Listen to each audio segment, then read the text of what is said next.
цаанаас Жижи Зунами YouTube channel давтан морил. Өнөөдөр би та тавдах 2 дахь офисын бизнес буюу Weekly Warehouse-ын тухай маш дэлгэрэнгүй ярьж өгнө. Бид бүх боломжит даалгаврын талаар дэлгэрэнгүй авч үзэж, мөн видеоны сүлд яаж мөнгө алдахгүйгээр машинаа хөргөж өгөх болон ямар Weekly Warehouse хамгийн гоё байртай бөгөөд зарах болон цуглуулах даалгавар хийхэд хамгийн амар вэ гэдгийг харуулах болно шүү. Мөн түүнчлэн яаж банк хамгийн үнэтэй машиныг цуглуулах тухай ч гэсэн хийх учир видео дуустал нь үзээрэй. Уламжлал ёсоор карьер болон тэнд ямар шаналууд хүлээж байгааг ярилцсанаа. Энэ видео шинэ тоглогчч, туршлагатай хүмүүсч хэрэгтэй байх гэж бодож байна. Та бүхэнд видео маш их таалагдана гэж найдаж байгаа болохоор тавтай суугаад үзээрэй. Одоо пэйжийн тухай итгэн сүхгүйсэн очоод эхэлцгээе. Штат онлайн доолдортой шинэ машин үйл хөдлөл авах гэтэл банк мөнгө өрөхгүй байна уу? Тэгвэл манай пэйж ороод үзээрэй. Манайх бүх төрлийн консол, PC үйлдвэрүүдтэй хурдан, хям чанартай бүсийг санал болгож байна шүү. Өдөржин гэрийн сууж байснаас манайхаас хямдхан бүст аваад хүссэн бүхнээ аваарай. Хэрэгтэй бүх линкүүд description-д байгаа шүү. Эхлээд тээврийн агуул авах хэрэгтэй. Авахын тулд офис дээр очиод компьютерээр суугаад Weekly Cargo-г сонгоод Warehouse map дээр дараад баруун дээр байгаа all дээр дараад агуулах сонгох юм. Нийт 9 агуул байгаа. Хамгийн хямдхан 1.5 сая, хамгийн үнэтэй нь 2 сая 850 мянга гэж байгаа. Агуулгууд нь бүгдээрээ адилхан 40 хүртэл машины багтаамжтай болохоор гол сонгох шаардлага нь байршил юм шүү. Өмнө хэлсэн байгаа видеоны сүүл би өөрийн байнга ашигладаг зөвхөн миний бодлоор хамгийн гоё байртай warehouse-ыг харуулах болно. За Weekly Warehouse нь яг юу хийдэг вэ? Weekly Warehouse нь Штат онлайн дөнгөж гарч иж байхад хамгийн анхны апдейтүүдийн нэг байсан. Гэхдээ одоо бодол хамгийн тогтвортой орлогын хэвээр байна. Агуулгын нийслэл 40 машин агуулах багтаамжтай. Та машин хулгайлж, засварлаж, зарнаа. Машинд гэмтлэх байвал ашиг багасна. Машинууд нь 3 ангилалтай: стандарт, дунд, дээд. Дээд ангиллын машин $100,000 зардана, $20,000 засварч зарцуулна. Цэвэр ашиг нь $80,000 юм. Өөр худалдаа авчид зарах боломж бий, гэхдээ ашиггүй шүү. Зарах үед NPC дайснууд гарч ирнэ. 4 давалгаа, тус бүр 2 машин. Остгол 50 хүргэн. Нэр public station NPC гарахгүй, гэхдээ тоглолч цаад болно. Тийм болохоор нуугдах 2 арга бий. Interaction menu руу ороод, security-сээр сонгоод, ghost navigation асаах. Энэ 3-ын дөрвөлжил нь $12,000 гэж байгаа. 2 дахь арга нь Lester руу залгах. 1 минутын $500,000 $500 гэж авах шүү. Lester зөвхөн таныг нууд, харин Ghost Navigation бүх багийг нуунаа. Мөн тээврийн агуулга нь тусаа тээврийн хадгалах зорилттой. Тиймээс тусаа тээвэр авах бол заавал хэрэгтэй. Хэрэв миний reset үзсэн бол та нар 3 долоонд дараалж Ramp багийг, Rocket Vault-ыг болон Phantom Edge авч болох байсан шүү. Хэрэв анзаараагүй бол энэ манай channel-ийг subscribe-ийг мотивац шүү.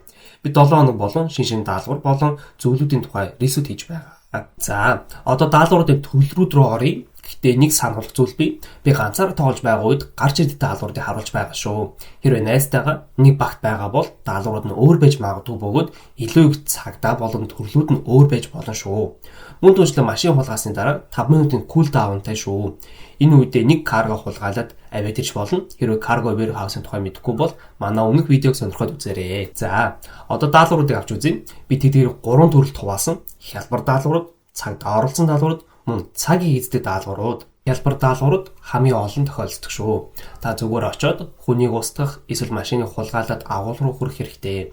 Заримдаа зүгээр зогсоол байгаа машин байдаг ч ихэнхдээ фотосес, уралдаан гэх мэт газраас авах шаардлагатай. Төрлүүд нь маш их, гэхдээ зарчим нь нэг шүү. Машин хулгаасны дараа NPC дайсууд таныг хөөж эхэлнэ. Энэ нь 2 машин заримдаа нэстэд хэрэгтэйж байж болно. Радар дээр гарвагч шууд замын хажуу зогсоод машинаас бууж бүгд давлаа бусдах хэрэгтэй. Давлаанд хязгаартай ихшлэг 3-4 байдаг шүү. Анхаарах зүйлс гэвэл хулгайлсан машины ард нугдах хэрэггүй. Заримдаа дараагийн давлаа гарч ирэхгүй бол машин суугаад баг зэрэг хөдлөхөд дараагийн давлгаа гарч ирнэ. Хизээч 4 давлгаанаас их гарч ирэхгүй шүү. Машиныг замын голд бөөрөх, NPC мөрөж гинтэж магадгүй шүү. Мөн түнчлэн миний бодлоор хамгийн амархан даалгавар бол ямар нэгэн бачканы гэлөө очоод хамгаалагчаас түлхүүр авах хэрэгтэй байдаг. Энэ даалгавар дээр хинч ардаас хөөхүүр хийж болно. Зүгээр л очоод нэг түлхүүр унтал гаагаад түлхүүр аваад машинаа онгоолгоод шууд хөрөж өгнө.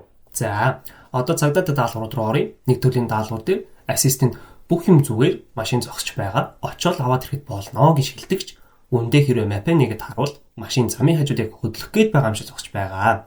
Ойр тунгууд машин дээр цагдаагийн нисдэг байдаг. Хэрвээ холоос сирен сонсогдож нисдэг дээрийг харагдвал операцийн унж явж байгаа бол зүгээр үсрээд хурдан машинаа дуудаарай. Энэ даалгавар дээр жолооч хөдөлгөөнд буудах хэрэгтэй бол оператор тохиромжгүй байдаг шүү. Курмаа гэсэн дуудаад хэрэггүй. Курмаач тохиромжгүй учир нь арагш буутахад хэцүү байдаг шүү.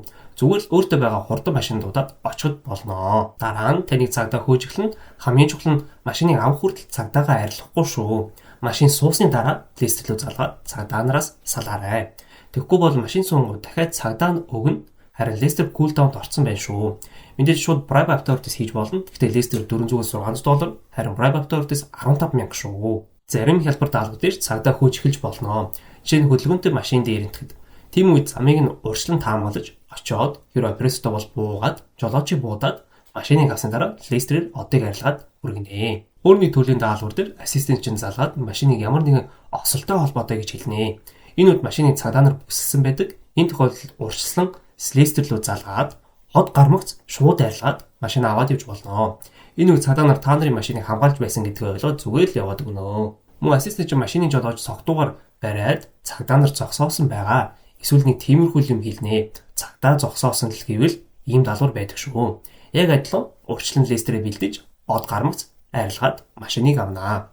Ер нь бол ингээд цагдаа нартай холбоотой даалгаврууд дууссан. Гол нь нисэд ирдэг даалгаврыг урьдчилан мэдэх хэрэгтэй. Тэгээд машинд суусны дараа л цагдаагаа арилгах хэрэгтэй. Өөрч нэг хэцүү юм байхгүй. Одоо хамгийн удаан төвөгтэй даалгавар руу орцгоё.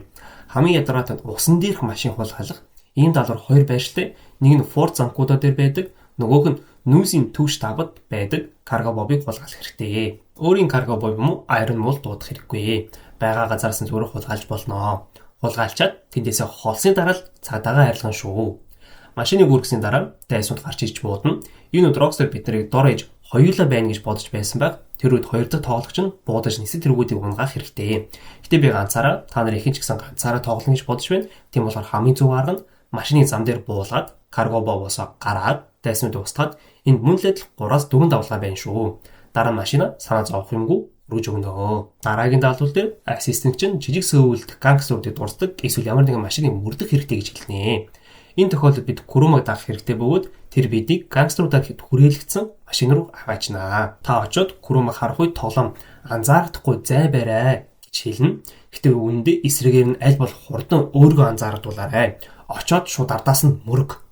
Курумагийн жолооч таныг анзаарахгүй бол тэр маш удаан явна, бүх гэрэл төхөө дээр зогсно, харин анзаарууд айгаад хурдан явж эхэлнэ. Та бүр түлхэж өгч болно хурдан явуулахын тулд. Гэхдээ ямар ч тохиолдолд Курумаг устгаж болохгүй шүү. Даалгавар шууд дууснаа. Тэр таны гангстеруудын нууц руу хүрэхэд шууд нуугдах хэрэгтэй. Тэд маш холоос шууд толгой руу буудаж эхэлнэ. Жаахан ил гарвал шууд өхнө. Тиймээс савта газар бүү зогс. Бүх дайснуудыг устгасны дараа л машина аваарай. Хичнээн скилтэй амар тоологч байх чинь хамаагүй. Эдгээр Doomsday-ийн жаагэрвчгэл амар бууддаг шүү. За, өөр бас нэг даалгавар байдаг. Бомб сүлээсэн машинтай даалгавар. Хэрэв машин зүгээр зогсож байвал тесрэг төхөөрөмжтэй байх магадaltaй.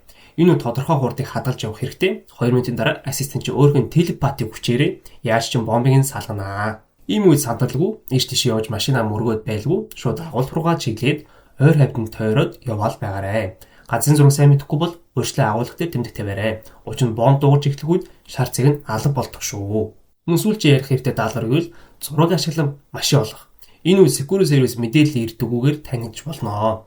Тэгэд SMS-ээр зураг ирнэ. Ийм зураг цөөн байдаг. Энэ даалгаварч цөөхөн удаа таарна. Надад л 1000 гаруй цаг тоглоход 2003 удаа л таарч байсан байх. За, ингээд ихний байршил нь Legioны талбай. Legioны талбай дээр болохоор map дээр бол энэ ч байгаа. Машин нь энд байгаа шүү. Дараагийнх нь Palette Bay гэдэг модны үйлдвэр. Map дээр болохоор энэ ч байгаа. Машин болохоор энд байгаа шүү. Дараагийн нь болохоор El Cordo буюу гэрэл цамхаг. Map дээр болохоор энэ ч байгаа. Машин яг энэ зогсож байгаа шүү. Дараагийн нь болохоор Grand Senor-од цүлд байдаг антеннууд. Map дээр болохоор энэ ч байгаа. Машин болохоор энд зогсож байгаа шүү. Дараагийнх нь улаан хэлсэнд байгаа эвдэрхийн машин.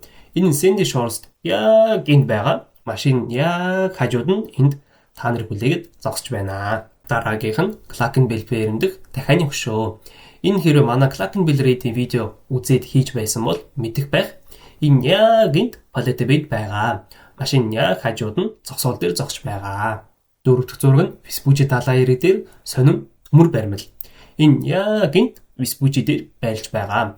Машин жоохон зам дээр зогсож байгаа шүү. Галзуу уулгантай зургийг бүгд мэднэ гэж найдаж байна. Машин яг хажууд нь зогсоол дээр зогсож байгаа. Обсерваторийн зураг гарч ирвэл машин энд зогсож байгаа шүү. Гольф карт зураг гарч ивэл машин нь энд зогсоол дээр гольф клубын тэнд зогсож байгаа. Сонин шар шувууны баримл нь энд байгаа. Машин тэр хэвд зогсоол дээр л байгаа шүү. Онгоцны хөшөөтэй нь энд байгаа. Машин ч гэсэн тэр хэвд л байгаа шүү. Дараагийнх нь им ягаад динозаврын зураг. Дэвис кварц байдаг хоолны газрын хажууд байдаг. Мап дээр болохоор энэ ч байгаа.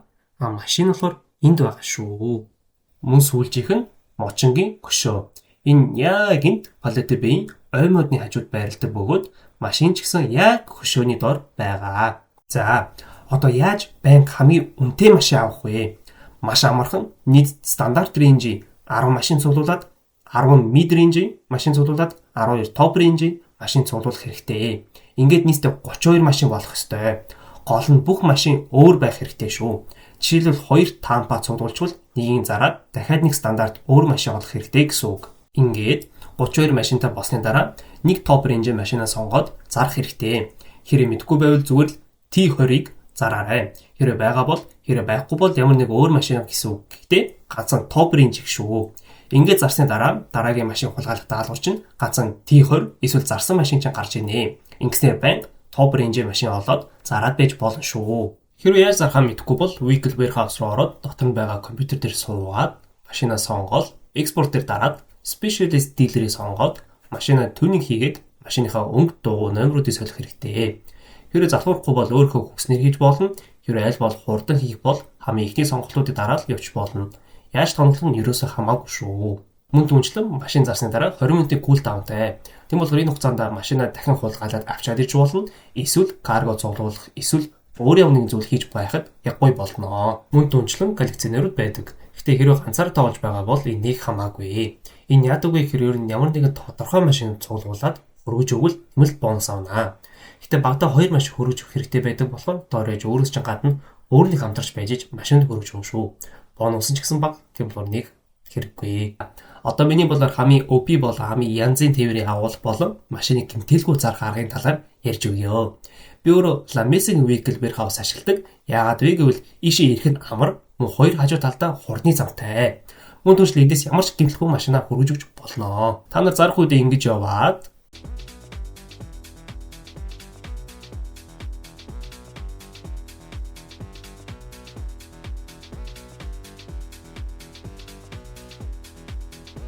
энэ дэр зогсонгууд яг ботууд гарч идэг их сайхан. Энд зогсоол машинаасаа буугаад 4 давлгаагаа устгаад цаашаа ямар ч асуудалгүй машинаа хөрөөд өгч болно. Гол нь ботуудаа устгачаад машинаар янз бүрийн юм өргөд мөнгөө алдчих ваа. Гэтэ бусад агуулгуудыг хавьяар бас ийм газар байгаа гэж бодож байна. Та нар өөр газар агуулгатай бол хайгаад үзээрэй. Хэрэг олсон бол комментс заавал үлдээгээрэй. За, одоо Карийн тухай ярья. Хэрэг та Data5-ын сайжруулсан хөлбөр буюу PC дээр Enhanced Xbox Series XS PS5 дээр тоглож байвал Career систем нэгнэ. Эхэндээ сонирхолтой юм санагдаж хэрэг хараад үзвэл маш их гринд хийх хэрэгтэй. Жишээ нь import export хэсэгт автомашины бизнесээр Truffaut Neo гээд машины шагналаар навнаа. Эхний шагнал нь Pegasus цамц бөгөөд үүнийг авахын тулд тээврийн агуулга худалдаа авах шаардлагатай. Мөн та энэ агуулгатаа машин хулгайлж доорож нэг удаа тусгай тээврийн даалгавар хийх хэрэгтэй. Энэхүү цамц нь онцгой гэж тооцогдож хардах байдал нь эрдэм. Тиймээс үүндээ үүний төлөө хичээх шаардлага бараг байхгүй. Хоёр дахь шагнал нь хөрөнгөний цув. Үнийг хэлж та онлайн дээр хэнийг цув өмсч явж байсныг явах санагддаг уу? Зөв магадгүй зарим нь таалагддаг байхаа. Гэхдээ миний хувьд бол нийлээ хачин зүйл үүнийг авахын тулд 3 нөхцөл биелэх хэрэгтэй. Нэгдүгээр цуглуулж зориулсан нэг автомашиныг коллекц бүрдүүлэх, хоёрдугаар нэг машины төгс байдлаар зарах, үүнийг болгоомжтой жолоодож эхэндэн дайснуудыг дарж байж хийж болно. Миний өмнөсөн шиг хийвэл болно шүү. Гуравдугаар дийлрүүдэд 5 машин зарах хэрэгтэй. Ер нь боломжийн нөхцөлж шанал нь дундаж. 3 дахь шанал нь баян шин машин зориулсан тууцан хэд онцгой бодолт юм. Онцгой гэдэг нь сайн сонсдогч энэ машин аль хэдийн хуучирсан баг хинч ашиглаа байсан. Энэ бололтыг авахын тулд 25 машин хулгайлах даалгавар хийх хэрэгтэй. Нийт 40 машин агуулга цуглуулах хэрэгтэй. Мөн бүх тусгай тээврийн даалгаврыг дуусгах хэрэгтэй. Сүүлчийнх нь найзгүйгээр бараг боломжгүй учраас эдгээр даалгаврууд 2 доллартай байж эхэлдэг шүү. Хамгийн сүүлийн хамгийн том шагнал нь тусгай захиалгатай Truffaut Neo машин. Мөн $250,000 болон 10,000 RP өгнө. Гэтэ нөхцлүүд нь маш хүнд. Нэгдүгээрт бүх цуглуулж зориулсан бүх машиныг цуглуулах хэрэгтэй. Хоёрдугаарт бүх тусгай тээврийн даалгаврыг өндөр түвшиндээр дуусгах хэрэгтэй. Гуравдугаарт 50 машин төс байдалтай зарах хэрэгтэй. Дөрөвдүгээрт нийт $25 сая тээврийн бизнесээр олох хэрэгтэй. Энэ болтер бол хэдэн зуун цагийн тоглолт шаарддаг нь машинч гойч гэсэн Benny's сайтаас 1.5 сая доллараар шууд авч болно. Үнний эхлээд импорт экспорт карьер надад их сэтгэл дундуур санагдсан. Бод болтер бол та маш их цаг зарцуулж эсвэл хэрэгцээгүй эсвэл дундаж харагдах зүйлс авдаг. Ялангуяа гол шагнал нь бараг 10 жилийн өмнө нэмэгдсэн машин байгаа нь харамсалтай. Тиймээс хэрэг та карьерийг хийх үү гэж бодож байвал миний зөвлөгөө хэрэггүй. Гэтэ дараа нь карьерийн дуусвал худалдаж авсан машинаа зарж карьерийнхаа машиныг үлдээж болно. За ингээд надад хэлэх зүйл дууслаа. Хэрэг видео танд хэрэгтэй сонирхолтой байсан бол лайктаач, чаналаа заавал subscribe хийгээрэй. Ингэсэн YouTube манай видеонд илүү их чадвар тоглох үзүүлэх болно. Мөн түүнчлээ одоо хүртэл Weekly Warehouse-аас машин зарах үедээ тод мөнгө олох найз руу явуулаарай. Яаж зүү зарахыг хараад авах. За та нартай жижиг зүүн админ байла. Баярлалаа. Баяртай.